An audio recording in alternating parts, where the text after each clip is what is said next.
Hey friends! Tonight we are diving headfirst into a historical dumpster fire that's been rebranded as a charming heritage story. We're talking about the German settlement of Texas in the 1840s, a tale of utopian dreams, catastrophic incompetence, and so much dysentery. You think your life is hard because your Wi-Fi is slow? Imagine selling everything you own based on a brochure that was basically a 19th century fire festival advertisement, only to find out the promised paradise is a mosquito-infested swamp lorded over by a German prince in a velvet coat who has never seen a cactus before. Your survival odds are slightly worse than a houseplant in my apartment, and considerably lower than that one goat that seems to be judging you from across the village square. There will be no glorious last stands.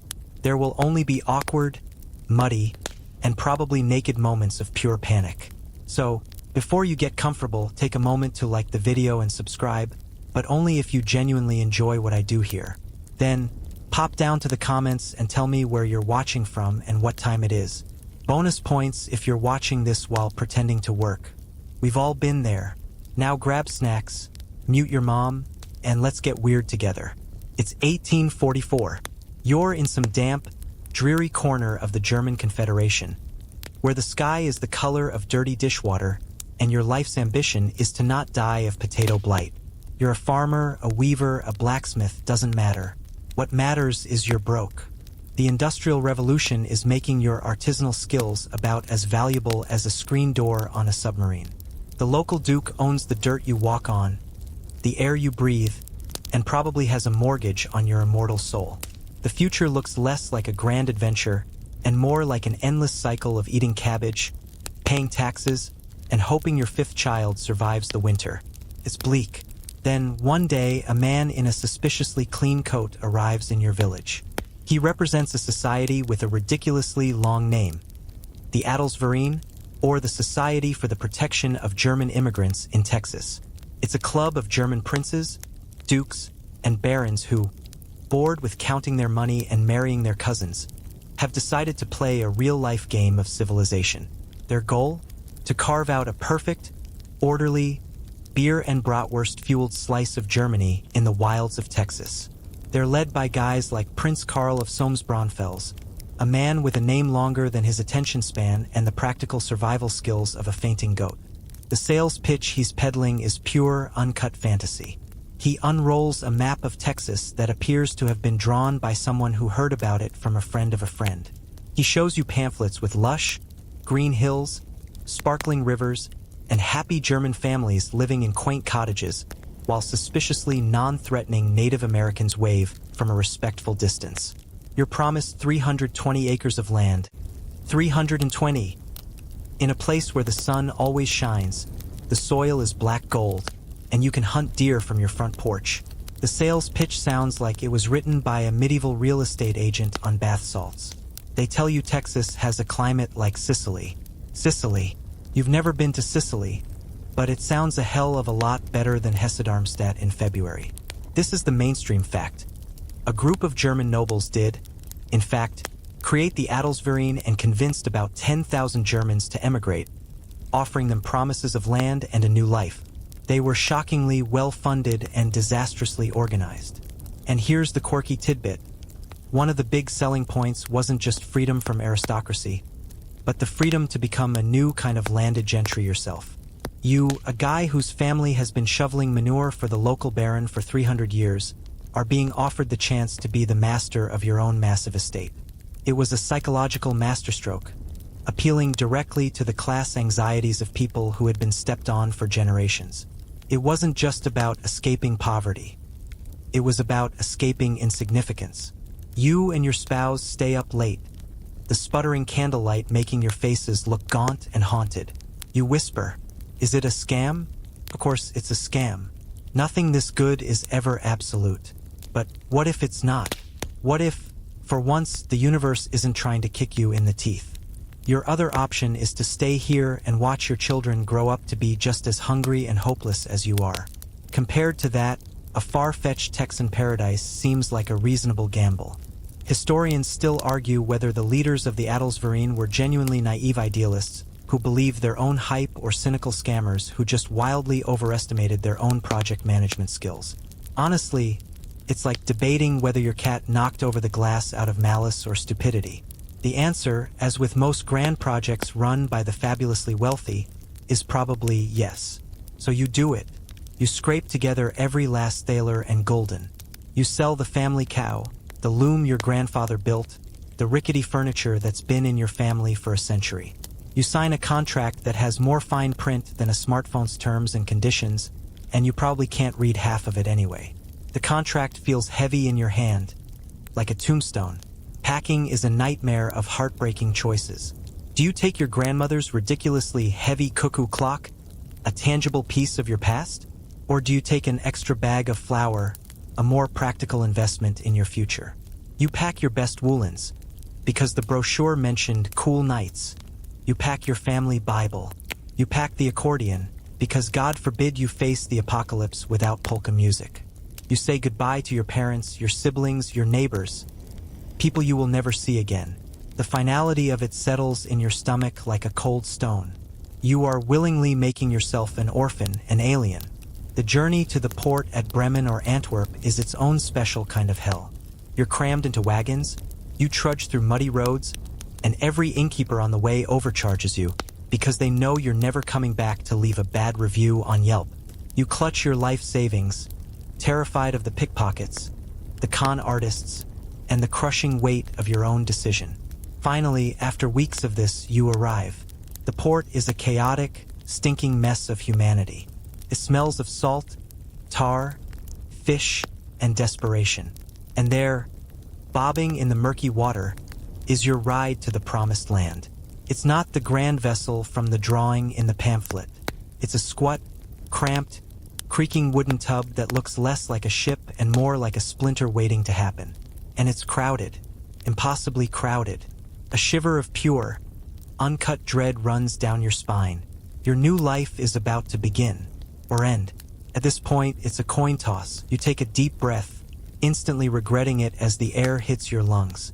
It's a potent cocktail of low tide, unwashed humanity, and the faint, sweet smell of rot. You're herded up a rickety gangplank with hundreds of other suckers. A slow-moving river of anxiety and desperation. The sailors yell at you in a dialect of German so coarse it sounds like they're gargling rocks. This isn't boarding. It's being loaded. You find your assigned space below deck. They call this section steerage, which is a polite, nautical term for human cargo Tetris.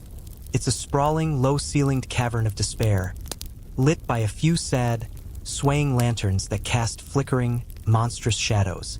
There are no cabins. There are no walls. There are only narrow wooden bunks stacked 3 high, so close together you can intimately study the dental health of the person sleeping across from you. Your bunk is a hard wooden slab, 6 feet long and 2 feet wide. This will be your bed, your dining room, your living room, and your therapist's couch for the next 2 to 3 months. Privacy is a concept from a different, fancier dimension. You will learn the sleeping habits, digestive sounds, and deepest marital grievances of at least a dozen strangers. The air is already thick and damp, and you haven't even left port yet. The vibe is communal suffering. It's giving a basement punk show that never ends. You stow your pathetic little trunk, which contains everything you own in the world, and realize with a cold lurch that there's no lock. You'll be sleeping with one eye open, clutching your life savings, which are probably sewn into the lining of your underwear. Then the ship lurches. The anchor is raised. Through a small, grimy porthole, you see the shores of Europe shrinking away, disappearing into the gray mist. There's no turning back now. You are officially adrift, a speck of dust on an indifferent ocean, in a boat that smells like a wet dog's kennel. The first few days are a novelty. Then the seasickness hits. It's not gentle. It's a violent, full-body rebellion. Your stomach decides it wants out, and it's taking everything with it. The entire steerage deck becomes a synchronized orchestra of retching. The floor, the walls, the bedding, everything is slick with a thin, foul film. The smell is unimaginable. A layered assault on your senses that you will never forget. You lie in your bunk, a damp rag on your forehead, praying for the sweet release of death, or at least a solid bowel movement. The food does not help. Your daily ration is a culinary war crime. The main course is the ship's biscuit, or hardtack, a slab of baked flour and water so dense it could be used to tile a roof or bludgeon a large rodent to death. Gnawing on it is a workout for your jaw, and you're constantly terrified of breaking a tooth because there is no dentist here. The weevils burrowed inside are just protein sprinkles, a little bonus from the chef. This is served with a lump of salt pork so briny it makes your tongue shrivel, and a cup of water that tastes vaguely of algae and rust. This is your life now. This is the diet of a champion. This is the grim, mainstream fact. The journey was lethal. These immigrant ships, sometimes called floating coffins, had mortality rates that could reach 10 to 15%, and sometimes far higher. Disease was the primary executioner. A single case of cholera could sweep through the packed, unsanitary steerage deck like wildfire. You watch it happen. A child in the bunk opposite yours develops a fever. Then the vomiting starts, followed by diarrhea so severe that they call it rice water stool. The mother tries to force water down his throat, but it's no use. Within 48 hours, he's gone. A tiny, dehydrated husk. His little sister starts coughing the next day. The fear is a physical presence now, more real than the creaking of the ship's timbers. Every cough, every sneeze, sends a ripple of panic through the darkness. To combat the crushing despair and maintain some semblance of order, the captain might enforce Bet-Uindi Bustunden, mandatory prayer and repentance hours. This is the quirky tidbit. You and your fellow sufferers are herded onto the deck, if the weather allows, and forced to sing hymns and listen to a sermon about your sinful nature. It's the 19th century equivalent of a corporate mandatory fun day, except with more damnation and a higher chance of being swept overboard. You stand there, swaying and shivering, singing about God's grace while secretly plotting how to steal an extra biscuit from the guy next to you. It's a masterclass in crowd control, using piety to keep a lid on a powder keg of miserable, terrified people. A storm hits in the middle of the Atlantic. The world turns into a chaos of noise and motion. The ship groans and shrieks like a dying animal. You're thrown from your bunk, sliding across the vomit-slicked floor in the dark. Water pours through the seams in the deck above, drenching you and your few possessions. The crying of children, the praying of adults, the roar of the wind and waves. It all blends into a single, terrifying scream. You are inside a wooden bucket being kicked by a giant. Historians still argue whether the captains of these immigrant ships were heartless villains profiting from misery or just the 19th century equivalent of an underpaid Amazon delivery driver on their 300th stop of the day. As you're clinging to a post for dear life, convinced the ship is about to splinter into a million pieces, you decide you don't really care about the academic nuances. You know this guy is doing a terrible job. When someone dies, the ritual is brief and brutal. The body is sewn into a canvas sack with a cannonball for weight. A short prayer is said, if the captain is feeling generous. Then a splash. That's it. No grave, no marker, just the endless, empty ocean. You watch it happen once, twice, 10 times. You stop learning people's names. It's easier that way. After an eternity, maybe 8 weeks, maybe 12, you've lost track, a cry goes up. Land!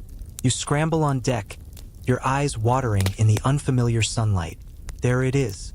A low, green smudge on the horizon. Texas. You don't feel triumphant. You feel hollowed out. You've survived. But you're 20 pounds lighter, covered in sores, and you smell like something crawled into your clothes and died. You look at the other survivors, their faces gaunt and grimy, their eyes wide with a mixture of relief and terror. You made it. You survived the water.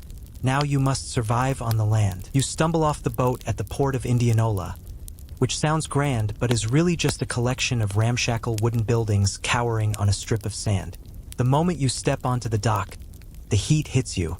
It's not the gentle, civilized warmth of a German summer. This is a physical assault. It's a thick, wet, suffocating blanket of heat that immediately makes your wool clothes feel like a personal sauna designed by a sadist. Your first breath of Texas air is 90% humidity, 5% salt, and 5% the overwhelming stench of mud, rotting seaweed, and something vaguely fishy that might be dinner or might be a corpse. Welcome to the Gulf Coast. The brochure's climate like Sicily was, it turns out, a catastrophic lie. Sicily, you now realize, must not be located inside a dragon's mouth. You and your fellow survivors are herded onto the beach like confused, pale sheep. You're a mess. Your skin is pasty from months below deck, you're malnourished, and you're wearing clothes designed for a European winter. The sun, a merciless white-hot disk in a hazy sky, starts cooking you immediately. Within minutes, sweat is pouring down your face, stinging your eyes, and drenching your fancy but now tragically inappropriate woolen vest. Your leather shoes, already stiff from the sea voyage, begin to feel like tiny personal ovens. You've arrived in paradise, and paradise is trying to poach you. The locals, a motley collection of American frontiersmen, Mexican traders, and a few other unlucky Germans who got here before you, stare at you with a mixture of pity and amusement. They're lean, tanned, and dressed in loose-fitting cotton. You and your group look like a traveling theatrical troupe that took a very, very wrong turn. Prince Karl of Solms-Braunfels, your noble leader, prances around in his military finery, complete with a velvet coat and a plumed hat, looking utterly, comically out of place. He's like a peacock who's accidentally wandered into a chicken coop. He's issuing orders, but nobody seems to be listening. The logistical plan, which looked so neat on paper back in Germany, has just collided with reality, and reality is winning by a lot. No houses are waiting for you. There are no stockpiles of food. There are no friendly reception committees with beer and pretzels. There is only the beach, a pile of your worldly possessions slowly baking in the sun, and a profound sense of having been well and truly duped. The Adelsverein had promised that wagons and teams of oxen would be here, ready to transport you inland to the land grant. Surprise, they aren't. They're somewhere. Maybe. The agent in charge of procurement apparently forgot to procure them. So you wait. And as you wait, you meet the true rulers of the Texas coast. The insects. Mosquitoes rise from the stagnant pools of water in thick, whining clouds. They are not the polite, hesitant mosquitoes of your homeland. These are vicious, bloodthirsty little demons that treat your tender, unaccustomed European skin like an all-you-can-eat buffet. They bite you through your clothes. They swarm your face, your hands, your ankles. The itching is a special kind of madness. Then there are the flies, the sand fleas, the chiggers, and 1,000 other crawling, biting things you don't have names for. At night, you try to sleep in hastily constructed shelters made of driftwood and canvas, but the bugs are relentless. You're not sleeping, you're just offering yourself up as a nightly sacrifice. This is the hard historical fact. The first wave of German immigrants under the Adelsverein was stranded at Indianola for months during the winter of 1844-45. The lack of preparation was breathtaking. They faced disease and starvation right on the beach. Then a norther blew in, a sudden, violent cold front that sent temperatures plummeting. The immigrants, who had been suffering from heat and humidity just days before, now faced freezing rain and biting wind, still in their makeshift hovels. Dozens died from exposure and disease before they ever even saw the land they had been promised. The quirky tidbit here is the almost surreal cultural disconnect. While the common folk were huddled in squalor, Prince Solms was apparently trying to live out his medieval fantasies. He spent his time designing a personal coat of arms for his future Texan fortress, hunting, and generally acting as if he were on a grand tour. He even brought his own personal chef, who struggled to prepare gourmet meals using unfamiliar ingredients like turtle eggs and armadillo, which the prince declared disgusting. There's a certain dark comedy in picturing a German prince, in full aristocratic regalia, complaining about the quality of the armadillo while his people are literally dying of typhus a few hundred yards away. You are hungry. The ship's rations are gone. Foraging is complex. You don't know what's edible. Is that berry delicious? Or will it make your insides liquefy? Is that snake a tasty meal or a venomous nightmare? You try fishing, but the local fauna is weird and intimidating. You try hunting, but the deer are smarter than you are. You end up subsisting on oysters and clams you pry from the shoreline, which gives half your group a violent case of food poisoning. Historians still debate whether the Adelsverein's failure was due to financial mismanagement, the sheer logistical difficulty of relocating thousands of people, or the mind-boggling incompetence of its aristocratic leadership. As you lie in your tent, shivering with fever and listening to the buzz of 1,000 mosquitoes, you're not really interested in the academic debate. You're leaning heavily towards mind-boggling incompetence. The dysentery that started on the ship is now having a huge party. The lack of fresh water and sanitation turns your beachside campsite into a festering plague pit. You dig shallow latrines, but the next high tide washes everything back into your living area. You get used to the sight of death. You get used to the smell. You see your neighbors, people you shared bread and dreams with, buried in shallow, sandy graves. The crosses are made of driftwood. The sand shifts beneath them. Within a few weeks, you can't even tell where the graves are anymore. Your hope, which had flickered back to life at the sight of land, is now guttering out. This isn't a new beginning. This is a nightmare. You're trapped between an ocean you can't cross and a wilderness you can't enter. The promises of the Adelsverein are a cruel joke. The lush green hills, the sparkling rivers, the happy cottages. It was all a mirage. You're starting to think that dying of potato blight back in Germany might have been the more dignified option. At least there, the bugs were a reasonable size. After weeks, or maybe months, time has become a thick, soupy blur of misery. A miracle happens. Or rather, a lesser disaster. Some oxen and wagons finally arrive. They are not the fleet of sturdy, reliable vehicles you imagined. It's a motley crew of skeletal-looking oxen yoked to rickety, two-wheeled carts that look like a blind carpenter built them during an earthquake. This is your luxury transport. The Adelsverein officials, looking flustered and probably sweating through their fine waistcoats, announce that the journey inland can finally begin. A wave of pathetic, exhausted relief washes over the camp. Anything is better than this cursed beach. Anything. You are wrong. So wrong. You're assigned to a cart, which you have to share with 2 other families and all your worldly possessions, which are now mildewed and smell faintly of despair. The cart is basically a wooden box on wheels. There's no suspension, no seats. You pile in on top of your trunks and sacks of flour, clinging on for dear life. The driver is a leathery-looking American who speaks a version of English that's mostly grunts and spittle from chewing tobacco. He looks at you and your fellow Germans with the kind of contempt a wolf reserves for a foolish sheep. He knows this is going to be a disaster. You don't know it yet. The journey is supposed to be about 150 miles inland, to the site of the first proposed settlement, New Braunfels. On the map, it looked like a short, pleasant jaunt. In reality, it's a slow-motion catastrophe. The road is a pair of muddy ruts carved into the coastal prairie. The moment a light rain starts, it transforms into a sticky, impassable quagmire. The heavy carts, overloaded with people and their ridiculously impractical European furniture, sink up to their axles. The oxen, weak and underfed, strain and bellow, but they can't get any traction. So you get out. Everyone gets out, you, your wife, your children, the elderly grandmother from the next bunk over. You put your shoulder to the wheel and push. The mud sucks at your boots, trying to pull them off your feet. It's thick, black, and smells of decay. You're pushing, shouting, slipping, and falling face first into the muck. Your nice German clothes are now just brown canvases of filth. You look around at your fellow pioneers, their faces smeared with mud, their eyes hollow with exhaustion. You all look like extras from a war movie, except the enemy is geology. This isn't a journey. It's a death march with intermittent pushing.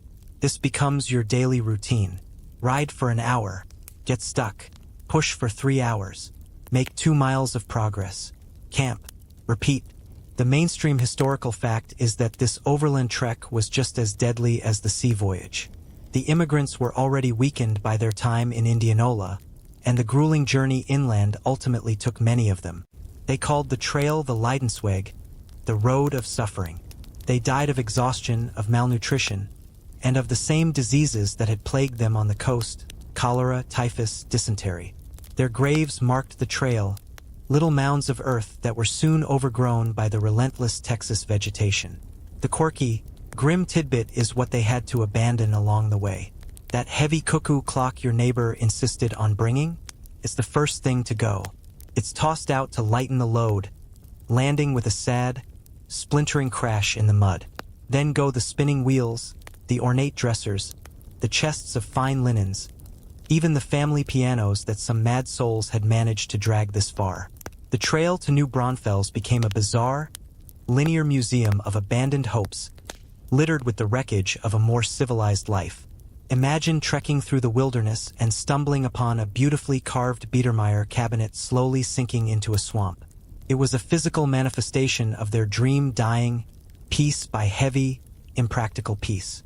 You watch a woman weep as her husband heaves her mother's dowry chest into a ditch. You don't feel pity. You feel numb. You're all making the same brutal calculations. What's more important, this heirloom or an extra 50 pounds of flour? The answer is always the flour. Your rations are dwindling. The hunting is still a bust. You're a farmer, not a woodsman. You once tried to shoot a rabbit and nearly took your own foot off. You see deer watching you from the woods, their expressions almost mocking. You start eating things that would have horrified you a few months ago. You boil roots you can't identify. You learn to catch frogs. You eye the scrawny oxen with a new, terrifying level of hunger. The American drivers, meanwhile, seem to be thriving. They hunt with casual ease, disappearing into the woods for an hour and coming back with a turkey or a brace of quail. They don't share. One night, you're huddled around a sputtering fire, gnawing on a piece of hardtack that has achieved the consistency of a fossil. It's cold. A damp chill has settled in, and your clothes are still wet from the day's mud wrestling session. You hear a sound from the darkness. A low cough, followed by a rattling gasp. It's old Herr Schmidt, the watchmaker from your village. By morning, he's dead. You help his son dig a shallow grave with a rusty shovel. There's no priest, no ceremony. Just a few mumbled words and the dull thud of dirt on a canvas-wrapped body. You've seen so much death now that it barely registers. It's just a logistical problem, another delay. Historians still debate whether the extreme suffering was a deliberate consequence of the Adelsvereins' efforts to cut costs, or if it was simply the result of a catastrophic, cascading failure of planning by individuals who had no idea what they were doing. It's like asking if a toddler who sets the house on fire is an arsonist or just an idiot. The distinction feels purely academic when you're the one trapped inside. You're past blaming Prince Soames or the Fancy Dukes. You're blaming the mud. You're blaming the rain. You're blaming the oxen. You're blaming the very concept of Texas. Finally, after what feels like a lifetime, you crest a small hill. Below you is a river, sparkling between two bluffs. It's the Guadalupe, and on its banks, a pathetic little cluster of tents and half-finished log cabins. This is it. This is New Braunfels, your promised land. It looks less like a bustling new town and more like a refugee camp that's about to be washed away by the next flood. Your heart doesn't soar. It sinks. You've traded a hellish beach for a muddy construction site. You slide off the cart, your legs buckling under you. You made it. You're home. God help you. You stand there, swaying on your feet, looking at what is supposed to be your new hometown. New Braunfels. It has the new part down, but town feels like a generous exaggeration. It's a chaotic jumble of tents, lean-tos, and a few half-built log structures that appear to have been assembled from a kit with half the pieces missing. The main street is a sea of mud, churned by the hooves of oxen and the boots of other miserable-looking settlers.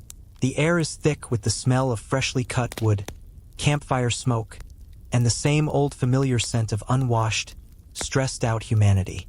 This is the grand city the Adelsverein promised you. It's a spectacular anticlimax. You half expect a sad trombone to play somewhere in the distance. Prince Soames, ever the master of ceremonies, is there to greet you. He's managed to find a clean uniform and strikes a heroic pose, gesturing grandly at the surrounding wilderness as if he personally carved it out of the earth with his bare hands. He makes a speech. It's full of words like destiny, courage, and glorious future. You're too tired and hungry to listen. You stare at his shiny boots and wonder if you could eat them. After the speech, an official with a clipboard and a permanently panicked expression hands you a piece of paper. It's your town lot assignment. You also receive your 10-acre farming plot, situated in the woods. You're promised 320 acres? Oh, that's later. Much later. Maybe. Don't worry about it. It's fine. Your town lot is a rectangle of dirt and weeds, distinguished from the other rectangles of dirt and weeds by 4 wooden stakes. This is where you will build your dream home. You have no tools. You have no building experience. You've spent your life as a weaver, not a carpenter. But necessity is a brutal teacher. You trade a bag of precious flour for a rusty axe and a saw. You look at the forest surrounding the settlement. It's not the neat, orderly forest of Germany. It's a tangled, thorny, snake-infested jungle of live oaks, cedars, and things with spikes you don't recognize. Every tree seems to be actively hostile. You and your wife, who is somehow still functioning despite being on the verge of collapse, start the process. Felling a tree is more complicated than it looks. The sweaty, back-breaking, blister-forming work. You're terrified the tree will fall on you. Then you have to strip the branches and cut the log into manageable sections. It takes you a week to gather enough logs for a small cabin. You're competing with every other family for the straightest, thickest trees, a slow-motion lumberjack Hunger Games. You decide to build the classic starter home of the Texas frontier, a dogtrot house. This is the mainstream historical fact of hill country architecture. It's essentially 2 small log cabins connected by a covered breezeway, all under one roof. It's a simple, practical design. The breezeway, the dogtrot, creates a natural wind tunnel, providing a blessed bit of ventilation during the brutal Texas summers.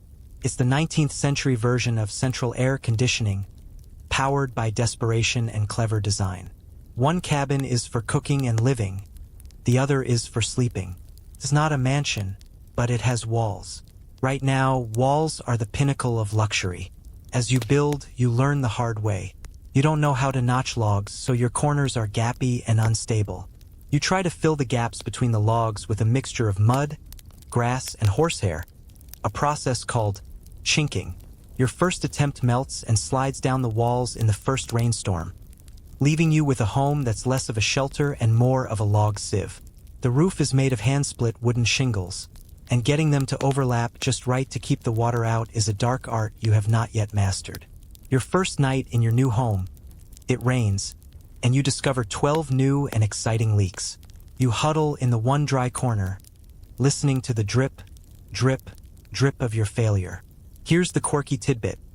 Your new home comes with roommates you didn't invite.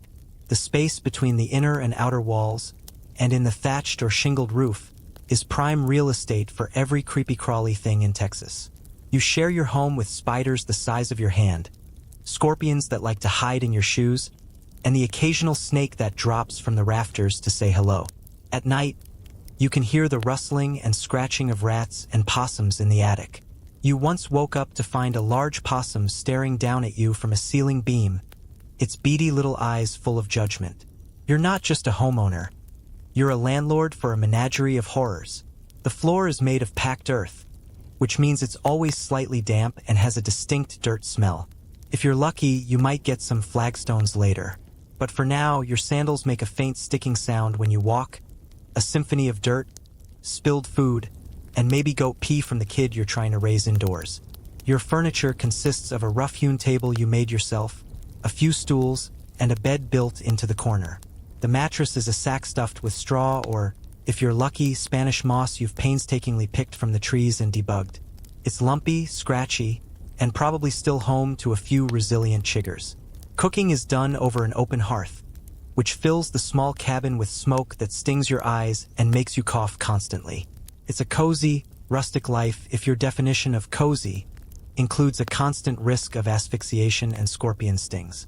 Historians still argue whether the Germans' insistence on building sturdy, European-style log and half-timbered houses was a sign of their cultural resilience or a foolish refusal to adapt to a new environment where quicker, lighter structures might have been more practical. It's like debating if bringing a cuckoo clock was a noble act of cultural preservation or just really, really dumb. You, as you hammer another shingle onto your leaky roof, don't care about the symbolism. You're building with logs because that's what you know.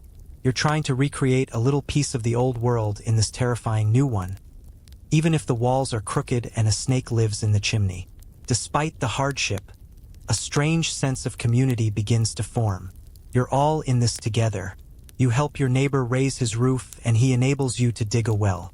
You trade your weaving skills for his blacksmithing skills. You start to learn the rhythms of this new life. You know the names of the plants that won't kill you. You learn to check your boots for scorpions. You understand that the howl you hear at night is a coyote, not a demon. Life is still tough. You're constantly tired, constantly hungry, continually on edge. But for the first time since you left Germany, you feel a flicker of something that isn't just pure, gut-clenching terror. It might be hope, or it might just be indigestion from the weird root you ate for dinner. Either way, it's a start. Now that you have a structure that vaguely resembles a house, leeks, possums, and all, you can turn your attention to the following item on your "oh god, what now?" list, your neighbors, and you have a few different kinds. First, there are your fellow Germans. You know them.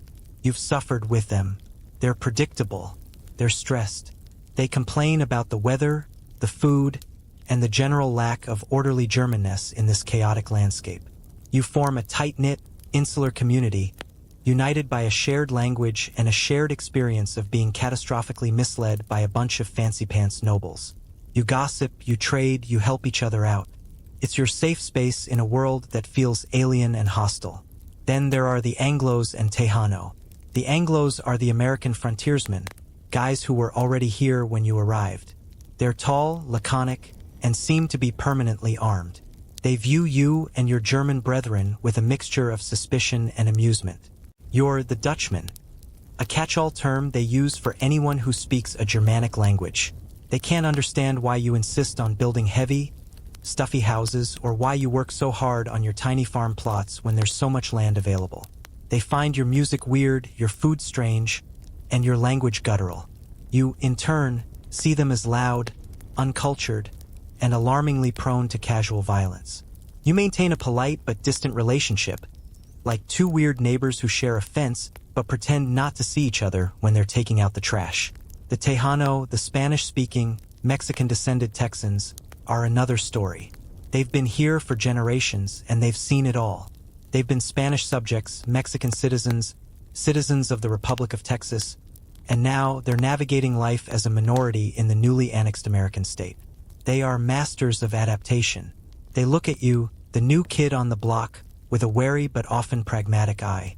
You're a potential trading partner, another piece in the complex cultural puzzle of Texas. You learn from them. You know about local plants, how to handle the heat, and the best way to cook the tough, stringy meat of a javelina. Your interactions are a fascinating mix of gestures, broken Spanish, broken German, and a lot of pointing. But there's one group of neighbors you can't just have an awkward conversation with at the general store. The Comanche. This is a significant, yet often overlooked, historical fact about the Texas frontier. The German settlements were established directly on the edge of Comancheria, the vast territory controlled by the influential and nomadic Comanche people. The Adelsverein, in its infinite wisdom, had essentially planted a colony on the front porch of the most formidable horse warriors on the continent. The brochure had depicted Native Americans as gentle, picturesque figures. The reality is far more complex and terrifying. The Comanche are not a monolithic entity. There are various bands, each with its own leaders and agendas. Some are open to trade. Others see you as trespassers on their ancestral lands, which, to be fair, you are. You live in a state of low-grade, perpetual fear. You've heard the stories from the Anglo settlers, tales of lightning-fast raids, of stolen horses and livestock, of brutal violence. You never go out to your fields alone. You carry a gun at all times, even though you're a terrible shot. Every strange noise in the night, every rustle in the trees, sends a jolt of adrenaline through you. Is it the wind, a coyote, or is it a Comanche scouting party? This leads to the quirky and surprisingly successful tidbit, the Bock Comanche Treaty. By 1847, your long-gone, velvet-coated Prince Soames has been replaced by a much more practical and competent leader, John O. Bock. Bock, a fellow German nobleman but one with an actual brain, realized that a state of constant war with the Comanche was not only unwinnable but also terrible for business. He did something radical. Instead of building forts and preparing for battle, he decided to talk to them. He and a small group of Germans rode deep into Comancheria, unarmed, to meet with the Comanche chiefs. It was a perilous move, the 19th century equivalent of walking into a rival gang's territory and asking for a sit-down. He met with chiefs like Buffalo Hump and Santa Anna, the Comanche leader, not the Mexican general. And through a combination of respect, diplomacy, and a wagon full of gifts, he hammered out a peace treaty. The Germans promised not to expand further into Comanche hunting grounds, and the Comanche pledged not to raid the German settlements. It was a private treaty, made between a group of German immigrants and a Native American nation, with no involvement from the Texas or U.S. government. And here's the wildest part. It worked. Either side never broke the treaty. It stands as one of the few lasting peace agreements between settlers and Native Americans on the plains in American history. But even with the treaty, life is tense. Historians still debate whether the Musbah-Comanche Treaty was a triumph of enlightened diplomacy or merely a fortunate outcome born of mutual pragmatism. The Comanche might have been more concerned with their wars against the Apaches and the encroaching Texas Rangers, and saw the non-aggressive Germans as a useful neutral buffer zone. You don't really care about the geopolitical motivations. You just know that after the treaty, you're slightly less likely to be murdered while picking beans. It doesn't mean you're friends. It just means you have an arrangement. You still see them. Sometimes a group of Comanche warriors will ride silently into New Braunfels to trade.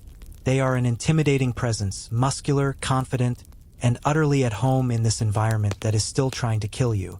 They look at your pathetic attempts at farming and your stuffy little houses with what seems like bemused contempt. You trade them iron tools and flour for buffalo robes and dried meat. The interactions are formal, tense, and strictly business. One day, you're working in your field and you look up to see a lone Comanche rider on a nearby hill, just watching you. He's not doing anything threatening. He's just there, a silent, stoic observer. He sits on his horse for an hour, a silhouette against the vast Texas sky, then turns and disappears. The encounter leaves you shaken.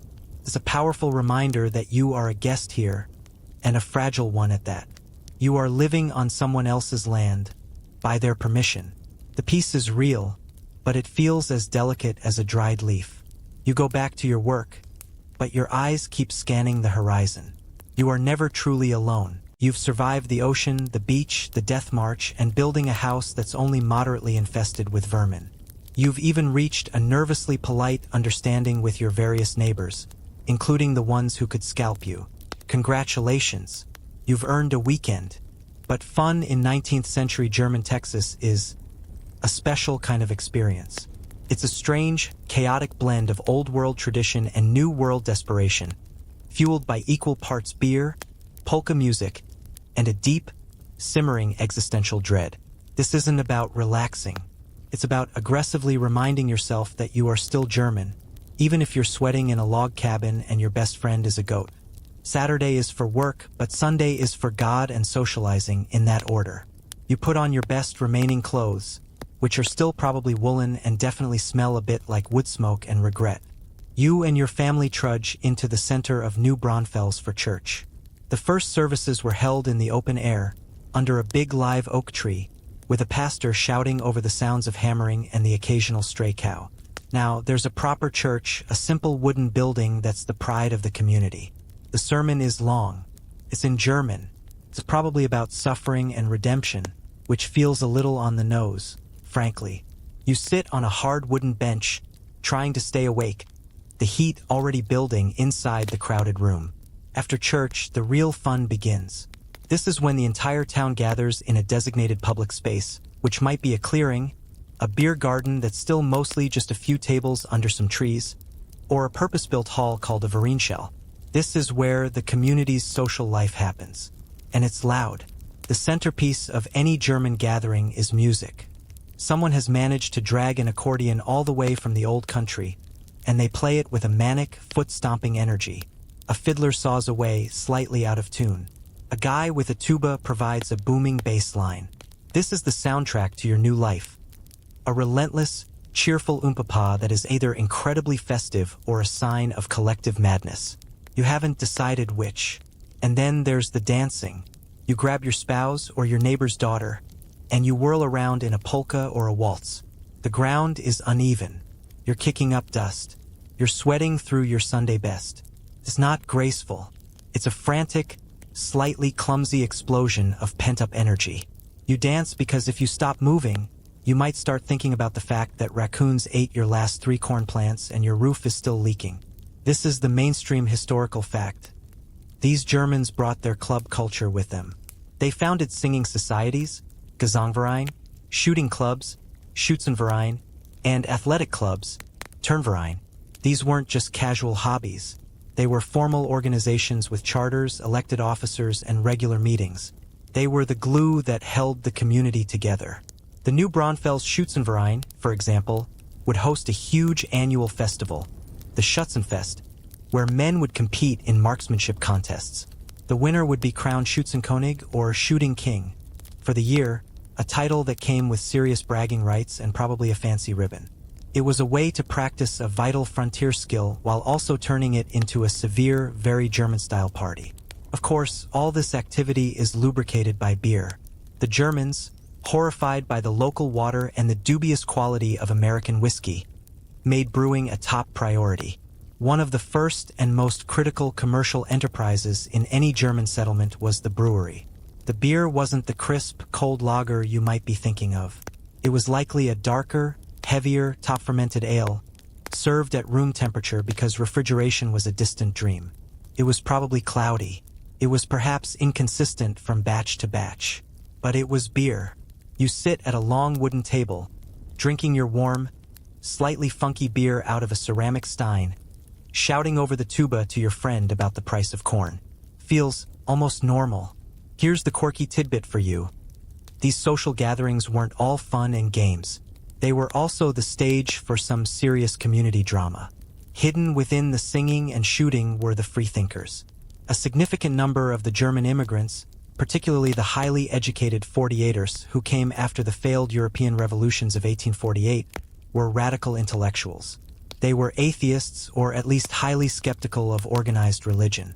They were socialists, abolitionists, and firm believers in reason and science. They often looked down on the more pious, church-going farmers. You have a bizarre social dynamic where one group is earnestly singing hymns in the morning. Another group is meeting in the afternoon to debate Kant and argue that God is a collective delusion. Historians still debate whether the freethinker movement was a major intellectual force on the Texas frontier or just a niche club for grumpy German professors who missed their European coffeehouses. As you watch your freethinking neighbor, Dr. Schmidt, get into a heated argument with the pastor about the literal truth of Genesis right in the middle of the Schützenfest, you figure it's mostly the pastor who's being obstinate. It's the 19th century version of that one guy who brings up politics at Thanksgiving dinner.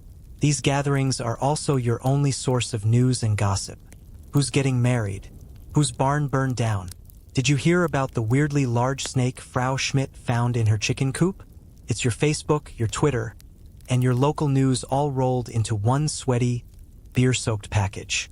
You learn about new farming techniques, arrange business deals, and collectively complain about the Adelsverein, which is a favorite pastime. The shared grumbling is a powerful bonding agent. As the sun sets, casting long shadows across the festival grounds, the party starts to wind down. The accordion player is looking tired. The Schützenkönig is looking a little too proud of himself. You're full of beer and grilled sausage, a rare treat, and your ears are ringing from the tuba. You gather your family and begin the walk back to your dark, quiet cabin on the edge of town. The sounds of the party fade behind you, replaced by the chirping of crickets and the distant howl of a coyote. For a few hours, you manage to forget. You manage to dance and sing and pretend you were just at a village festival back home. But as you approach your leaky, possum-infested house, the reality of your situation settles back in. The fun is over. Tomorrow, the work begins again. And the corn is still gone. The weekend is a distant, beer-scented memory. It's Monday morning, and the Texas sun is already beating down on your neck like a vengeful blacksmith. It's time to confront your nemesis, your tormentor, your life's work, your 10-acre farm plot. You were a farmer in Germany. You know soil. You know seeds. You know the rhythm of the seasons. You thought, how hard can it be? You were an adorable, naive fool. Everything you knew about farming is wrong here. This isn't farming. It's a pitched battle against a hostile planet. Your first problem is the soil. Back in the old country, you worked with rich, dark, pliable loam that had been cultivated for 1,000 years. It was polite soil. Here, in the Texas Hill Country, the soil is a thin, stubborn layer of dirt clinging desperately to a foundation of solid limestone. It's rocky. It's shallow. It's packed harder than a ship's biscuit. Breaking new ground is not a gentle process of turning over sod. It's a brutal war of attrition. Your plow, a flimsy wooden thing you brought from Germany, is woefully inadequate. You follow your scrawny ox as it strains to pull the plowshare, which screeches and bounces off buried rocks every few feet. The shock jolts up your arms and rattles your teeth. Every half hour, you have to stop and use a crowbar to pry out a limestone boulder the size of a cabbage. It's a full-body workout that leaves you gasping for air and drenched in sweat after 10 minutes. If you're not dealing with rock, you're dealing with clay. A thick, red, sticky clay that turns into a sucking mire when it rains and bakes into a brick-like substance in the sun.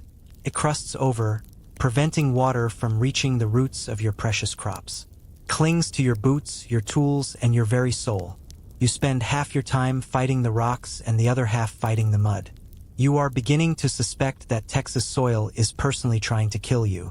Then there's the weather. It is your abusive, unpredictable partner. You pray for rain for weeks as you watch your corn seedlings wither under the relentless sun. The sky is a vast, empty, metallic blue. The ground cracks. Your well gets lower. You start rationing water, giving more to the crops than to yourself.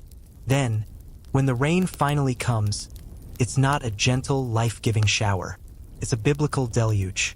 A thunderstorm of apocalyptic proportions rolls in, dumping a foot of rain in 2 hours. The dry, cracked earth can't absorb it.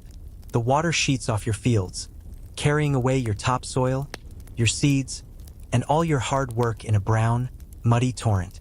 Flash floods roar down the dry creek beds, turning them into raging rivers. You watch from your cabin as a week's worth of planting is washed away into the Guadalupe River. You no longer have the energy to be angry. You feel empty. This is a harsh, yet mainstream fact. The German settlers struggled immensely with agriculture. They tried to plant the crops they were familiar with from home: wheat, rye, barley, and potatoes. These crops, accustomed to the mild, damp climate of northern Europe, withered and failed in the heat and erratic rainfall of central Texas. It was a painful, multi-year process of trial and error. The mainstream agricultural narrative is that they eventually abandoned their European staples and adopted crops better suited to the region, such as American corn and cotton. Cotton, in particular, became a key cash crop for many German farmers, tying their economic fate to the broader southern economy. But here's the quirky tidbit: the story of a failure that became a legend. In the very early days, the Adelsverein had a grand, botanical dream. They wanted to introduce viticulture, winemaking, to Texas. They sent over thousands of vine cuttings from Germany's finest Riesling and Sylvaner grapes. They imagined the rolling hills of Texas covered in lush vineyards, producing a new world nectar to rival the Rhine.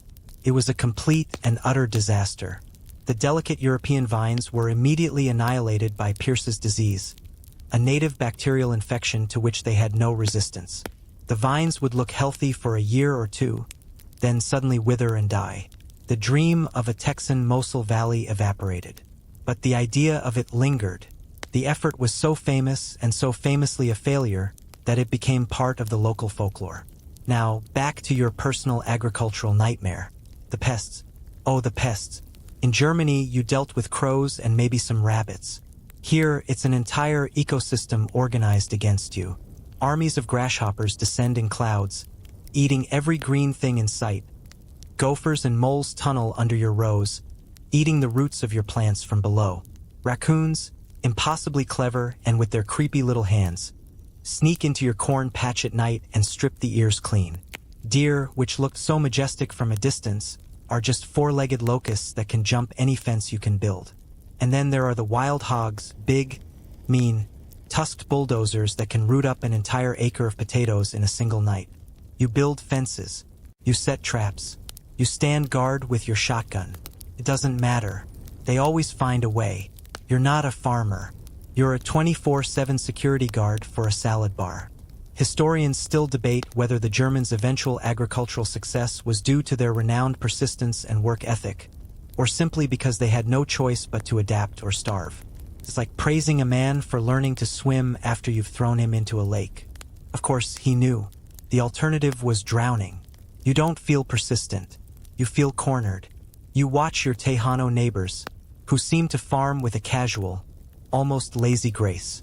They plant their three sisters, corn, beans, and squash together, a system perfected over centuries.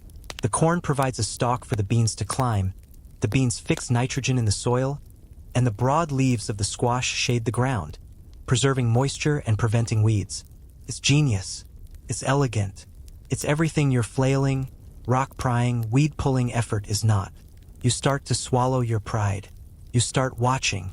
You start asking questions, using your broken Spanish and a lot of gestures. You learn to plant deeper, to conserve water, to build your rows along the contours of the land to prevent erosion. You know that a scarecrow is useless, but a noisy dog is worth its weight in gold. You learn, slowly and painfully, to stop trying to force Germany onto Texas, and instead to let Texas teach you how to survive. It's a humbling process. You came here to be the master of your own land. Instead, you are its student, and a very slow one at that. Your hands are calloused and permanently stained with red clay. Your back aches in a way it never has before. You fall into your moss-stuffed bed at night, too tired to even dream. But in the morning, you get up and do it all again. Because the corn is just starting to tassel, and this time, maybe, just maybe, the raccoons won't get it. You're standing in the newly established general store, a glorious emporium of dust motes and overpriced sacks of flour, trying to buy some nails. The storekeeper, a grizzled Anglo named Jebediah who looks like he flosses with barbed wire, is trying to understand what you want. You, a native German speaker, are trying to explain. I naden die Hittendingers, you say, making a hammering motion with your fist. For das Holes. For die house wall. Jebediah stares at you, his face a mask of profound confusion. They Hittendingers? Ja, Hittendingers. Little iron, pokey sticks. You mime hammering a nail again, more frantically this time. Bang, bang. A light of comprehension finally dawns in Jebediah's eyes. Oh, nails. You want nails. He shakes his head, muttering, Crazy Dutchman, welcome to your new linguistic reality. You are now fluent in a language that doesn't officially exist. Texas Deutsch. It's not German. It's not English. It's a chaotic, beautiful, and utterly baffling hybrid of the two. It's what happens when a group of isolated German speakers is plunked down in the middle of English-speaking Texas and left to simmer for a few decades. The result is a linguistic gumbo, a testament to the brain's desperate attempt to make sense of a new world. The basic structure of your sentences is still German. The grammar, the word order, and the bones of the language are all there. But the vocabulary? Oh, the vocabulary is a battlefield. You've started borrowing English words for anything and everything that didn't exist in your German village. You don't live on a Bauernhof, farm, anymore. You live on a farm. You don't fix the Zaun, fence. You fix the fence. Your kid doesn't go to the Bock Creek to play, he goes to the crick. You drive your wagon to the store to buy some flour and maybe some candy for the kids. It's a linguistic chop shop. You take an English word, slap a German accent on it, and jam it into a German sentence. Sometimes you even apply German grammar rules to English words. The plural of fence isn't fences, it's fensen. You don't get a ticket, you get a ticket-in. You're not just speaking a new dialect, you're actively inventing it in real time. It's a group project in linguistic chaos. This is a mainstream historical fact. Texas German, or Texas Deutsch, evolved into a unique dialect spoken in the German-settled areas of the Texas Hill Country, including New Braunfels, Fredericksburg, and Boerne. For generations, it was the primary language of daily life, spoken at home, in church, and in the marketplace. It was a living language that evolved its own unique vocabulary and pronunciation. utterly distinct from the German being spoken in Europe. Linguists have studied it as a fascinating case of language contact and change in an isolated immigrant community. A particularly noteworthy aspect is the way the language encoded the pioneers' experiences. New words weren't just borrowed.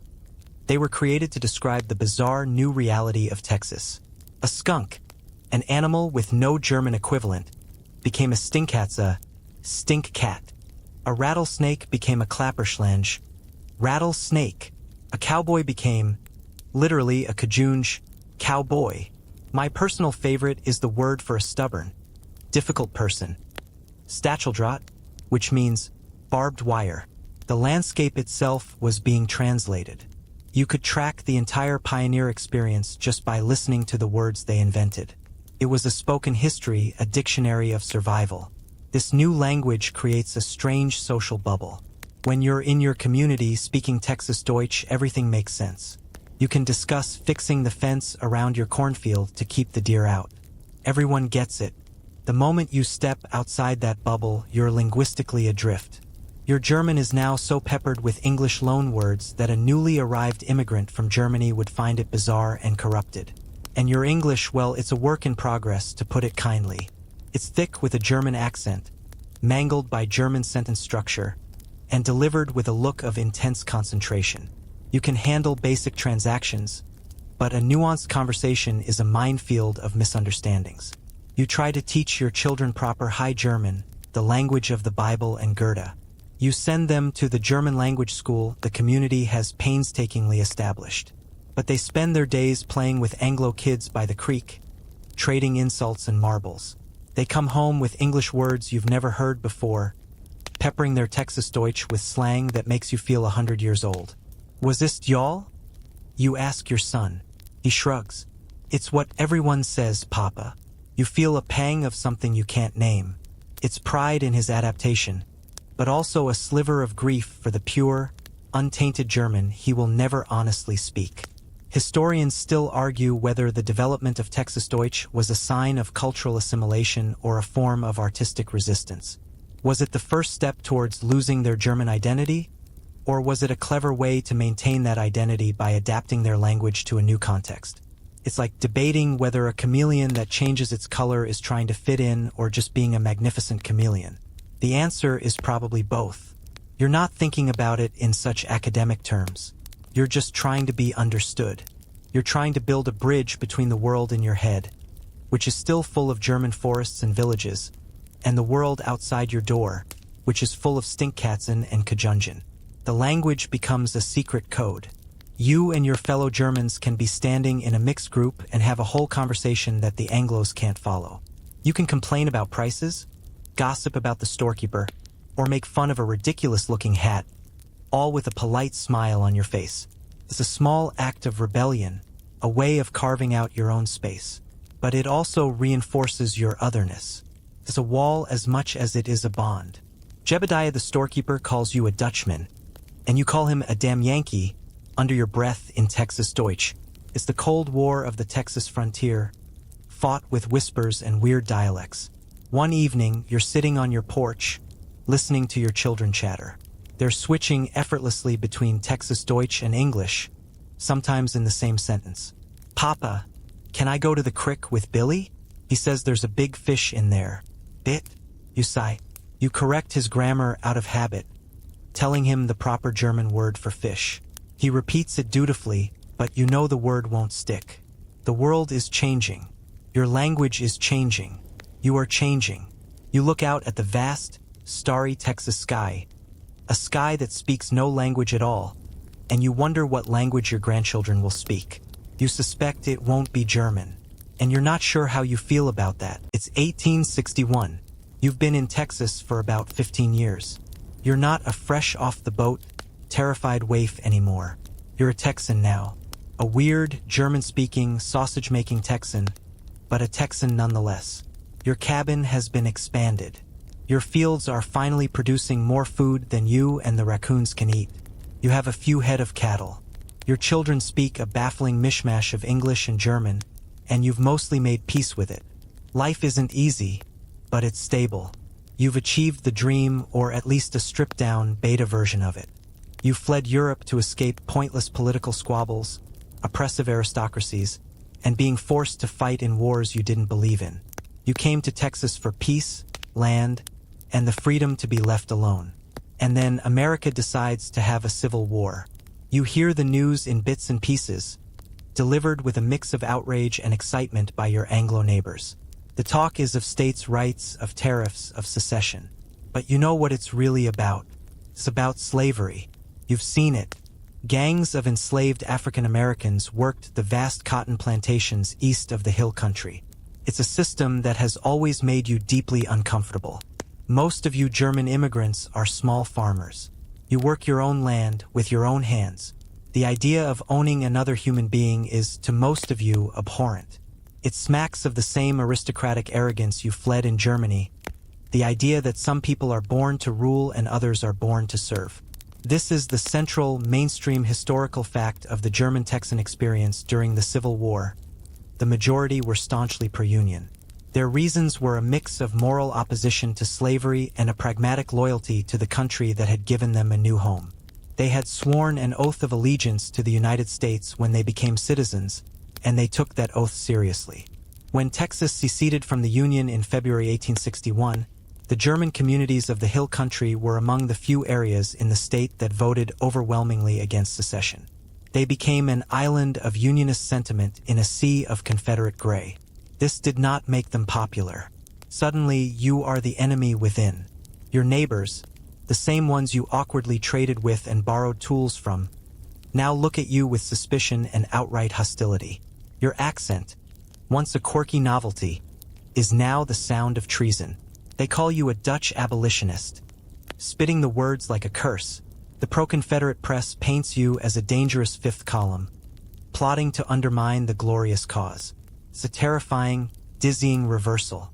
You came here to escape political persecution, and now you're right back in the thick of it. The Confederacy needs soldiers, and it implements a draft. You are now legally required to fight for a cause you despise. This is the ultimate nightmare. Do you join the Confederate Army and fight against your own principles? Do you refuse and risk being arrested or worse, lynched by a vigilante mob? Or do you try to flee? Many Germans choose the third option. They form secret groups, planning to escape to Mexico and from there, hopefully, make their way to Union-held territory. It's a desperate, dangerous plan. This leads to the dark and quirky tidbit: the Loyal Union League, a secret society of German Unionists in the Hill Country. It was like a freethinker society but with more guns and a higher mortality rate. They organized resistance to the Confederate draft and helped men evade capture by the authorities. They had secret signals, passwords, and clandestine meetings in darkened barns and remote caves.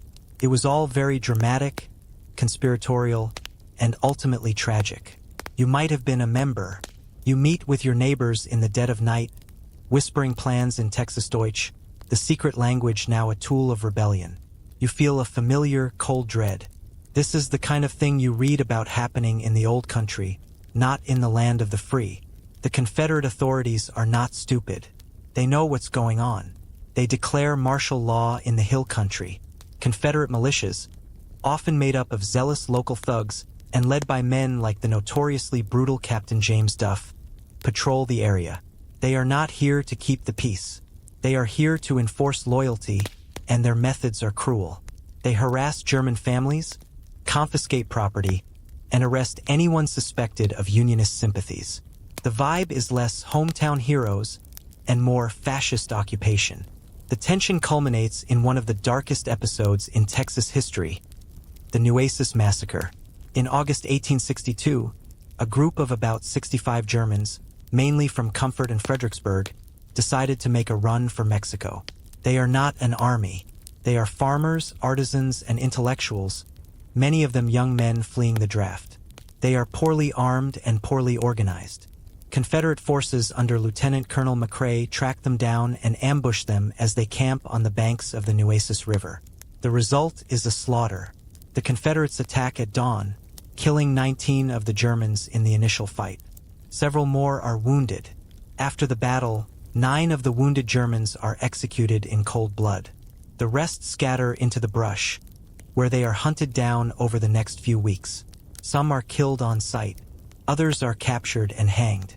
In the end, more than half of the original group is dead. It's not a battle. It's a massacre. Historians still argue whether the Nueces massacre was a legitimate military action against insurgents or a politically motivated war crime. The Confederate reports called it a battle against a well-armed force of traitors. The German community called it the Massenmord, the mass murder.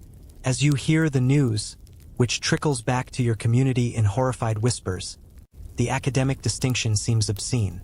Your friend's son was in that group. Your neighbor's brother. They were not soldiers. They were boys. And they were murdered for trying to escape a war they didn't want. A wave of terror sweeps through the German settlements. The message is clear. There is no escape. You can't fight. You can't flee. All you can do is keep your head down and pray they don't come for you next. Many Germans are forced into Confederate service against their will. They serve with sullen reluctance, deserting at the first opportunity. Others go into hiding, living in caves and dense thickets for months, even years, supplied with food and information by their families. They become known as the Truder Union, the true to the Union. Your life becomes a tightrope walk of survival. You say the right things to the Confederate patrols.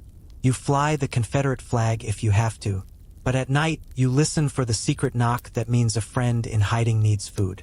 You live a double life, your heart loyal to a flag you cannot raise, your mouth speaking platitudes to men you loathe.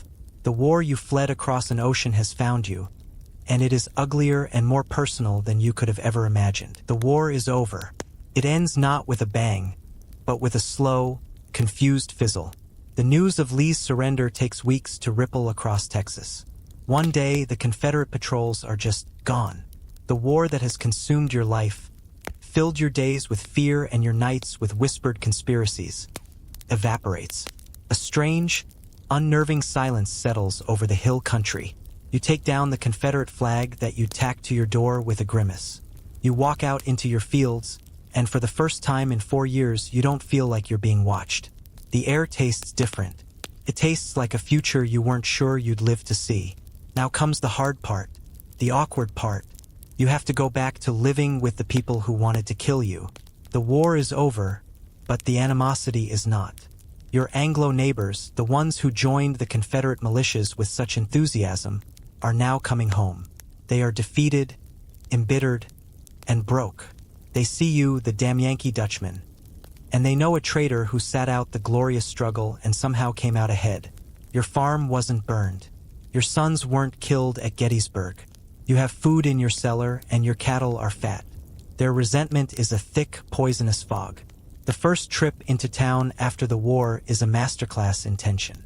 You walk down the main street of New Braunfels or Fredericksburg, and the silence is deafening. Your former friends, the men you shared a beer with before the war, now stare at you with cold eyes. They turn their backs as you walk by. They mutter things under their breath just loud enough for you to hear. Traitor. Lincoln lover. The air in the general store is so thick with unspoken hatred you could cut it with a knife. It's like the worst high school cafeteria on earth, but with more guns and a higher potential for a duel to break out over a sack of flour. This is the mainstream historical fact of Reconstruction in the Texas Hill Country. It was a period marked by intense and lingering bitterness. The wounds from the war, predominantly from incidents like the Nueces Massacre, did not heal quickly. Federal troops occupied Texas, and for a brief period, the German Unionists were on the winning side. Many were appointed to local government positions, replacing the former Confederate officials who had held them. This, of course, only enraged the ex-Confederates further, who saw it as a humiliating occupation by outsiders and their local collaborators. It was a recipe for perpetual conflict. In the town of Comfort, the German community undertook a remarkable endeavor. This is the quirky and poignant tidbit. The families of the men killed in the Nueces Massacre spent years searching for the remains of their loved ones. They eventually located a mass grave on the banks of the river. They collected the bones, brought them back to Comfort, and in 1866, they buried them with honor. Over the grave, they erected the Truder Union Monument, also known as the Loyalty to the Union Monument. It's a simple, striking obelisk, one of the very few memorials to the Union in the entire former Confederacy. And here's the kicker. The flag flying over it has only 36 stars, the number of states in the U.S. at the end of the Civil War. It's a time capsule, a defiant statement of loyalty carved in stone. It's the oldest Civil War monument in Texas, honoring the losers of the local conflict, the men branded as traitors. It's a powerful, silent rebuttal to the Confederate lost cause narrative that would soon dominate the South. But monuments don't fix relationships. You are living in a fractured community. Vigilante groups, some of them precursors to the Ku Klux Klan, terrorize Unionists and newly freed African Americans. Night riders might leave a bundle of switches on your doorstep, a warning. Or worse, you hear stories of men being dragged from their homes and whipped, or worse. The fear that had defined the war years doesn't disappear. It just changes shape. It's no longer the official, state-sanctioned threat of a Confederate patrol. It's the anonymous, cowardly threat of a masked man in the night. Historians still argue whether the period of so-called radical Reconstruction was a genuine attempt to build a new, more equitable society in the South or a vindictive punishment of the defeated Confederacy that ultimately backfired and led to the rise of Jim Crow. From your perspective on a dusty Texas farm, the grand political theories mean very little. What you see is this: the federal troops are too few and far between to protect you. The new government is weak and corrupt, and your old enemies are just biding their time.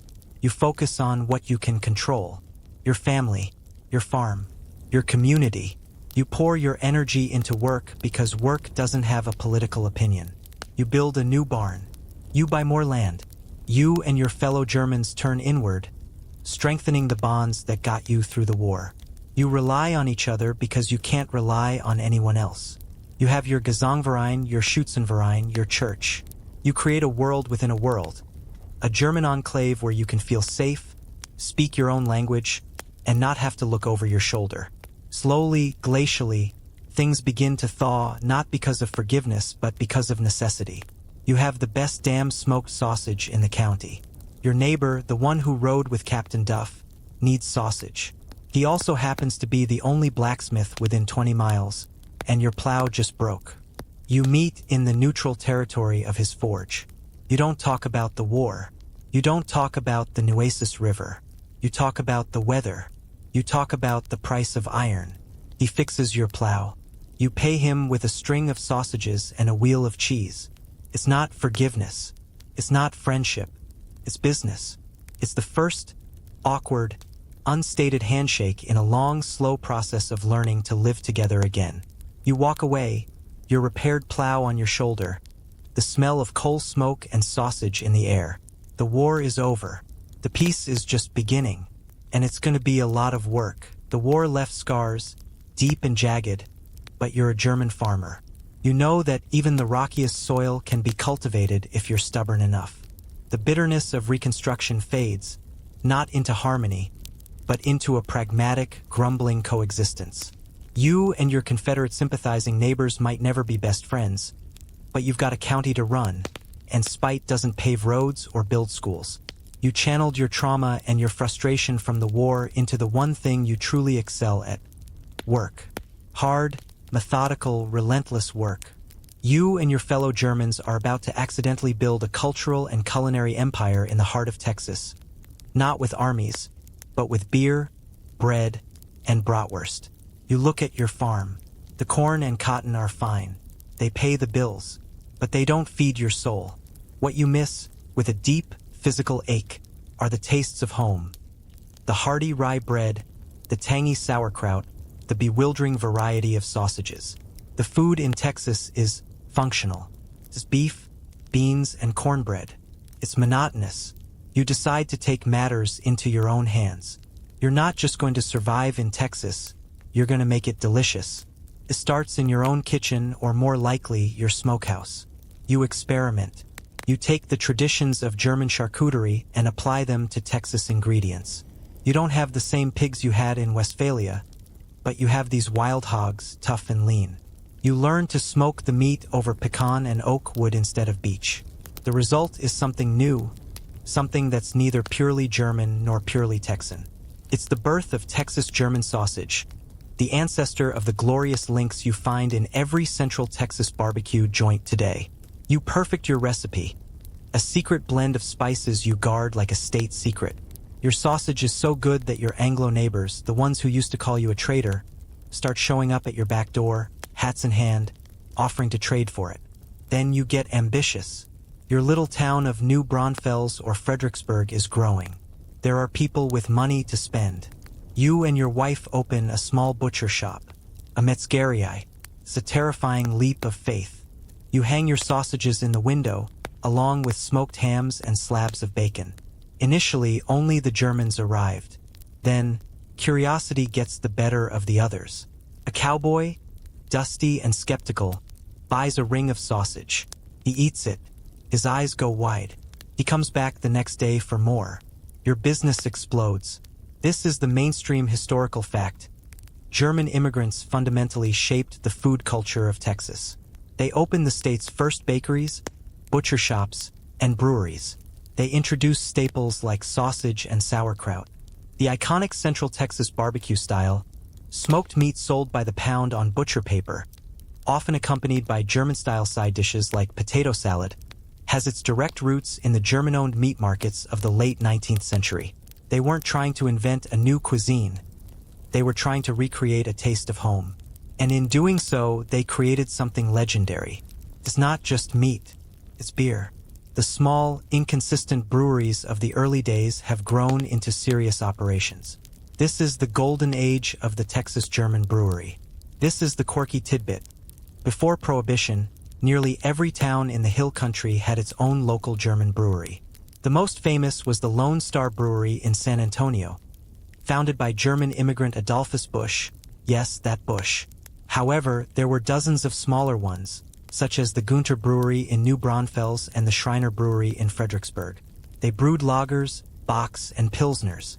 They built elaborate beer gardens, with stages for Oompa bands and playgrounds for the kids. These weren't just places to drink.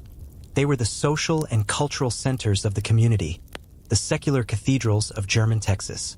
You spend your Saturday nights in one of these beer gardens, a massive stein of cold lager in your hand, watching your kids chase each other while the band plays a polka. For the first time, you feel like you've not just survived, but actually built something good. And bakeries. While the rest of Texas was content with cornbread, you and your fellow Deutschen were craving real bread. Pumpernickel, rye, seeded rolls. German women, using starter yeasts they had carefully nursed all the way from the old country, opened bakeries that filled the dusty streets with the heavenly smell of baking bread. They also made pastries, strudel, bienenstick, and pfeffernuss. Visiting the bakery on a Sunday morning to buy fresh brötchen has become a sacred ritual. Historians still debate whether this explosion of German enterprise was driven by a deep-seated cultural need to preserve their identity or by a shrewd entrepreneurial spirit that identified a market gap. Were you opening a bakery to honor your German heritage, or because you realized you could make a killing selling pastries to bread-starved cowboys? As you count the day's earnings, your hands white with flour, you think it's a silly question. Why can't it be both? You're proud of your product and the profit it generates. It's the American dream with a German accent and a lot more butter. Your success changes your relationship with your neighbors. Money is a universal language. You are no longer the weird, suspicious Dutchman. You are Mr. Schmidt, the guy who makes the amazing sausage. You are Mrs. Meyer, the lady who bakes the heavenly strudel. You are employing people from both Germany and the Anglo community. You are paying taxes. You are sponsoring the local baseball team. You are becoming a pillar of the community, not through assimilation, but through sausage. You're not erasing your Germanness, you're monetizing it. You walk through your town on a Saturday afternoon. The street is bustling. You hear the clatter of wagons, the sound of a hammer from a new construction site, the faint, cheerful sound of a polka band practicing in the Varienschale. You smell hops from the brewery, bread from the bakery, and smoked meat from your own butcher shop.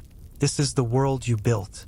Out of the mud, the despair, the rock-hard soil, and the ashes of a bitter war, you have created this, a prosperous, peaceful, well-fed little Germany, right in the middle of Texas. You take a deep breath. It smells like victory, Smells like home. The years roll by. It's the turn of the century. You are old now. Your hands are gnarled. Your back is permanently stooped from a lifetime of labor. But you are a patriarch, a success story. You sit on the porch of your proper wooden house. No more dogtrots, no more possums in the rafters, and you watch your grandchildren play in the yard. They are Texans. They barely speak German, save for a few Oma S and Opa S and the names of their favorite foods. They play baseball. They have names like William and Mary, not Wilhelm and Maria. You've made it. Your family is safe, prosperous, and American. You've achieved the perfect synthesis, the happy ending to your long, brutal story. And then, in 1914, some archduke you've never heard of gets shot in a city you can't pronounce, and the world goes insane. The Great War begins in Europe. At first, it's a distant rumble, a headline in the English-language newspaper you now read with relative ease. Germany, Austria-Hungary, France, England. It's the same old squabbling European powers at it again. You feel a sense of smug detachment. That's the world you left behind. That's why you came to America. Here you are safe. America is neutral.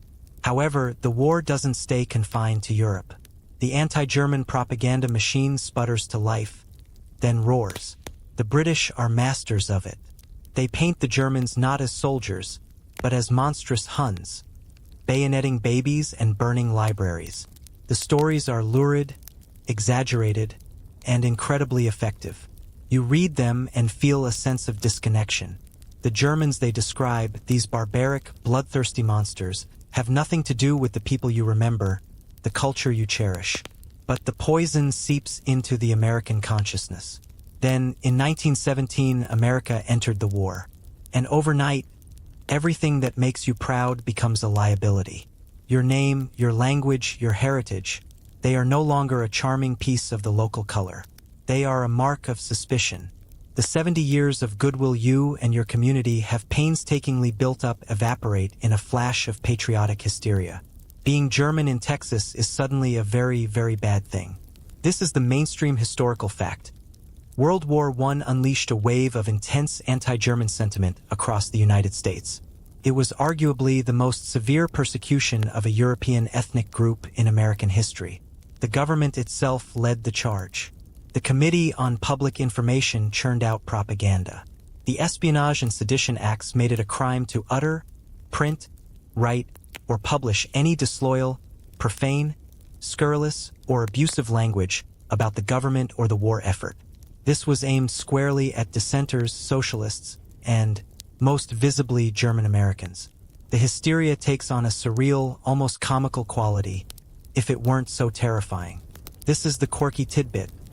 The war on German culture was waged on all fronts, including the culinary. Sauerkraut, your beloved national dish, is renamed Liberty Cabbage. Frankfurters become Liberty Dogs. The German measles is rebranded as Liberty Measles, which doesn't even make sense. Towns with German names are pressured to change them. Berlin, Iowa becomes Lincoln, Iowa. East Germantown, Indiana becomes Pershing. In Texas, your towns of New Braunfels and Fredericksburg are too established to be renamed, but they become hotbeds of suspicion. Your life, which had become so comfortable, is now filled with a familiar, cold fear you haven't felt since the Civil War. Only this time, the enemy is not a Confederate patrol.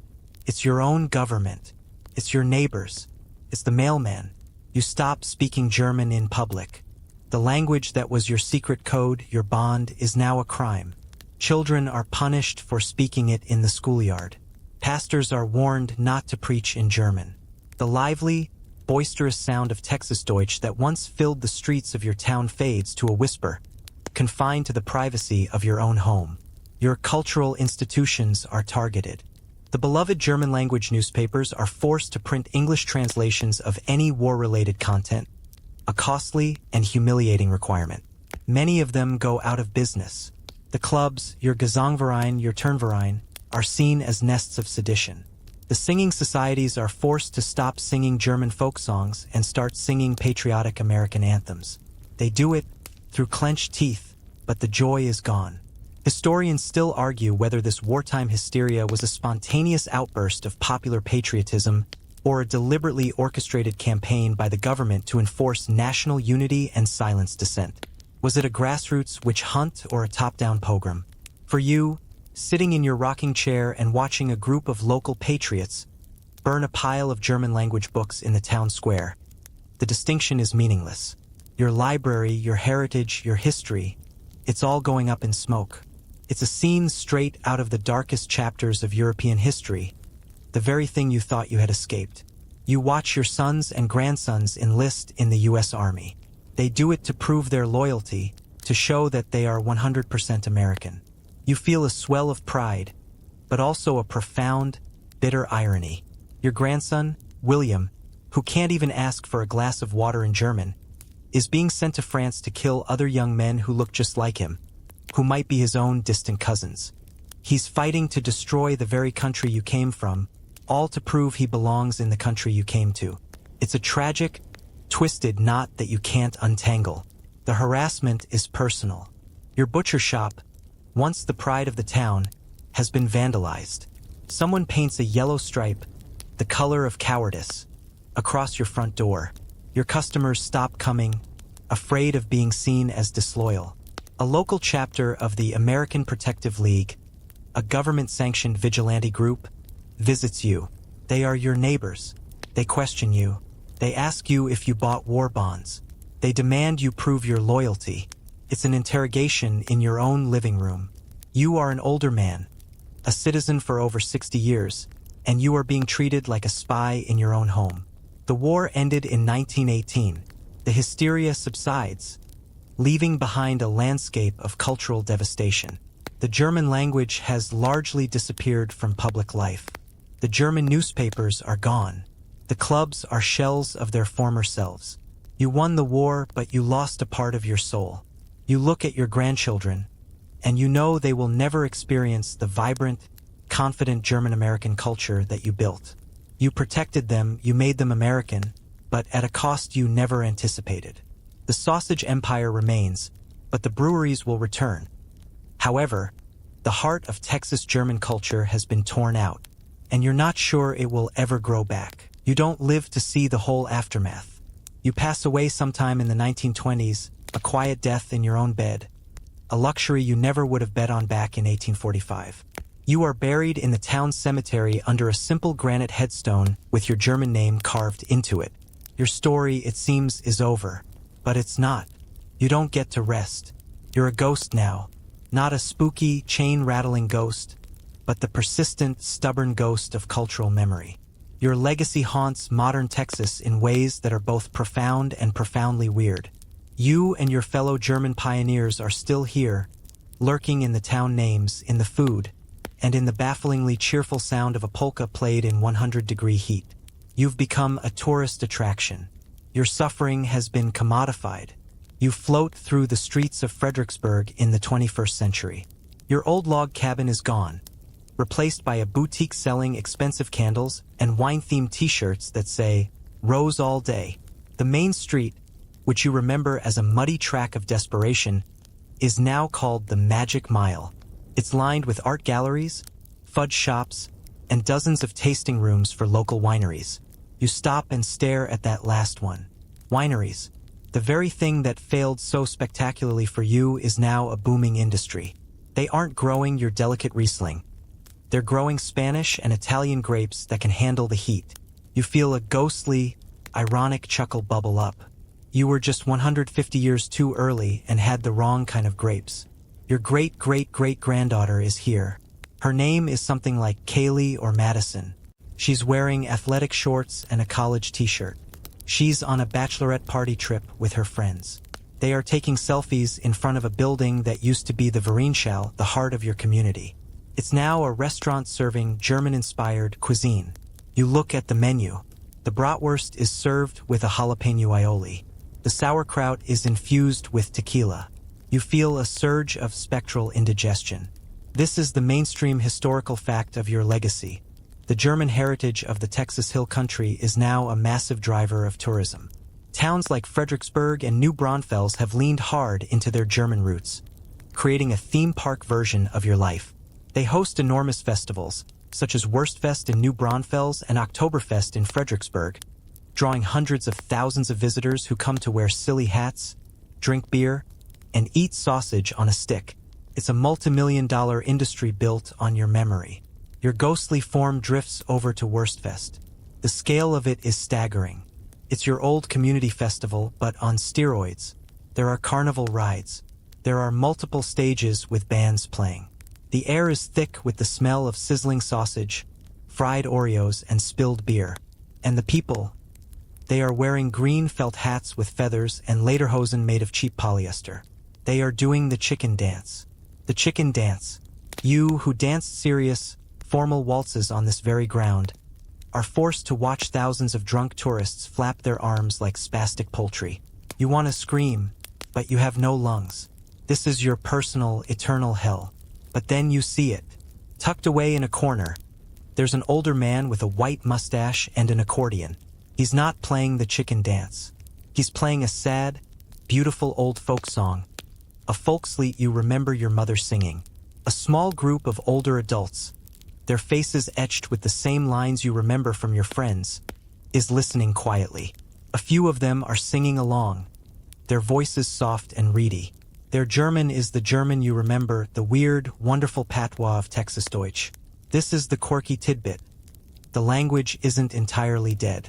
It's on life support, but it's there. Linguists from the University of Texas have been working diligently to record the last remaining native speakers of Texas German, thereby creating an archive of a dying language. There are perhaps a few thousand speakers left, almost all of whom are elderly. They are the last living link to your world. You listen to them talk, and it's like hearing a voice from your own past. They use the same weird loan words, the same grammatical quirks. They talk about the crick and the fens. You want to weep with ghostly relief. A piece of you survived, a tiny, fragile, and endangered piece. You continue your spectral tour. You see your name everywhere, and not just on your tombstone. There's a Schmidt Lane, a Meyer Creek. The landscape is a map of your community. The architecture, too. You see the old stone houses, built to last, now prized as historic homes. You see the distinctive Sunday houses in Fredericksburg. Small, second homes built by farmers, so they could come into town for the weekend to shop and go to church. It was a practical solution to a practical problem. And now it's a charming architectural style that real estate agents rave about. Historians continue to debate the extent of German cultural influence in Texas. Is it a genuine, living culture, or is it just heritage, a collection of preserved artifacts and performative festivals for tourists? Is Wurstfest a celebration of German identity, or is it just an excuse to get drunk in a funny hat? You watch a college kid in a bratwurst is the worst t-shirt try to eat a sausage the size of his forearm, and you lean towards the latter. But then you see something else. You know a family at a local barbecue joint. It's a classic Central Texas place, with long wooden tables and meat served on butcher paper. The pitmaster is a young Hispanic man. The customers are a mix of people of different races, including black, white, and brown faces. But the sausage they're eating, that's your sausage. The recipe has been passed down, adapted, and perfected. The slow smoking technique over local hardwoods, that's your technique. Your culinary DNA has been completely absorbed into the mainstream. It's no longer German food. It's just Texas food. You float away from the noise of the festival, back to the quiet cemetery. You look at your own headstone. Kaylee or Madison, your descendant, is there. The bachelorette party is over. She's alone, holding a small bouquet of wildflowers. She doesn't know your story. Not really. She doesn't know about the cholera on the ship, or the mud on the trail, or the terror of the Nueces massacre, or the shame of World War I. But she's here. She's tracing the letters of your name with her finger. Someone told her this was her ancestor. Someone told her this is where she came from. And for a moment, she is quiet. She is thinking. And you, the stubborn German ghost, believe that maybe, just maybe, that's enough. So here you are. A ghost. A memory. A tourist attraction. You've had the grand tour of your own afterlife, from the horrors of the journey to the horrors of the chicken dance. You've seen your life's work, your suffering, your triumphs, your compromises, packaged and sold as a quaint heritage experience. It's time for the final tally. The significant, sarcastic accounting. Was it worth it? Let's review the ledger. On one side, you've got the promises. A land of milk and honey, a climate like Sicily, 320 acres of paradise, freedom from oppression. On the other side, you've got the reality. A hellish sea voyage that killed your friends. A beachside refugee camp. A death march through mud. A tiny plot of rock-hard soil that actively hated you. A cabin shared with scorpions. A civil war you didn't ask for, followed by a world war that turned your very name into a crime. The body count was substantial. The number of times you came within a hair's breadth of dying from disease, starvation, violence, or sheer despair is too high to count. From a purely objective, cost-benefit analysis, the Adelsvarine's Texas venture was a catastrophic, unmitigated disaster. A noble-led firefest with a higher body count. You should be bitter. A bitter, angry ghost, rattling your chains and moaning about broken contracts and false advertising. You have every right to be. You were lied to. You were exploited. You were sent, woefully unprepared, into a meat grinder. The German princes who started this whole mess were allowed to return to their castles. You got a shallow grave, or if you were lucky, a lifetime of backbreaking labor. The deal was rotten from the start. But you linger. You watch. And you see things that complicate the anger.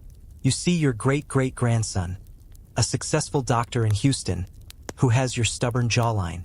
You see your descendants spread out across the vast, complex tapestry of Texas, their German names mixed with those of Hispanic, Anglo, and Asian descent. They are teachers, engineers, artists, and yes, even a few farmers. They are not hungry. They are not oppressed. They do not live in fear of the local duke or a conscription officer. They are free, and they are here because you, in a moment of desperate, insane hope, decided to gamble on a lie. This is the final mainstream historical fact of the German Texan story. Despite the catastrophic failures of the initial settlement, the communities ultimately survived and thrived. They transformed the cultural and economic landscape of Central Texas. They became a model immigrant success story, a testament to resilience and hard work. Their journey is often romanticized as a heroic tale of hardy pioneers taming a wild frontier. But you know the truth. It wasn't heroic. It was messy. It was desperate. It wasn't lovely. And this is the quirky, final tidbit. The most enduring legacy you left behind might not be the sausage, the beer, or the funny town names. It might be a peculiar strain of stubbornness, a pragmatic, head-down, get-it-done persistence, a quiet refusal to be broken. You and your people were handed an impossible situation, and you just kept going. You complained, you grumbled, you probably drank too much, but you got up the next morning and you plowed the damn field. You built the damn house. You survived the damn war. There was no glory in it. It was work. And that quiet, unglamorous persistence is, in its own way, a more powerful legacy than any monument.